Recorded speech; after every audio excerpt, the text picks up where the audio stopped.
পূর্ত দপ্তরের জন্য নিয়োগ করা হচ্ছে ৩১০ জন জুনিয়র ইঞ্জিনিয়ার। এর মধ্যে দুই ক্যাটাগরিতে হচ্ছে জুনিয়র ইঞ্জিনিয়ার নিয়োগ। পূর্ত দপ্তরে ইঞ্জিনিয়ারিং সার্ভিসে কিভাবে হচ্ছে নিয়োগ, কি জানালেন মন্ত্রী, দেখুন। Proposal for filling up of 310 non-post of Tripura Engineering Service, Grade 5, and Tripura Engineering Service, Grade 5A and Grade 5B, Junior Engineer, Civil, Mechanical and Electrical, under Public Works Department, Government of Tripura. PWD দপ্তরের অধীন total ৩১০ খানা post junior engineer নিয়োগ করা হবে। তার মধ্যে Tripura engineering service grade 5A category এবং Tripura engineering service grade 5B category.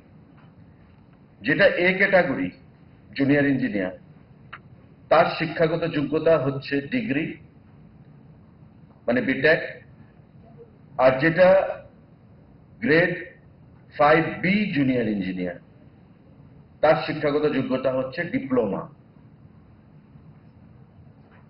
৩১০ খানা পোস্ট, এর মধ্যে ডিগ্রি সহযোগে সিভিল ১৬৯ জন, মেকানিক্যাল ৮ জন এবং ইলেকট্রিক্যাল 18 জন। টোটাল ১৯৫টা পোস্ট। ডিগ্রি যারা ইঞ্জিনিয়ার হোল্ডার রয়েছে, ইঞ্জিনিয়ারিং এ ডিগ্রি হোল্ডার, টোটাল ১৯৫টা পোস্ট, তাদের হবে জুনিয়র ইঞ্জিনিয়ার গ্রেড এ। আর যারা ডিপ্লোমা ইঞ্জিনিয়ার, তাদের হবে সিভিলের ১০৪, মেকানিক্যালের 5 এবং ইলেকট্রিক্যালের 6। টোটাল ১১৫ জন। তাদেরকেও জুনিয়র ইঞ্জিনিয়ার হিসেবে নিয়োগ করা হবে, কিন্তু তারা হবে গ্রেড বি।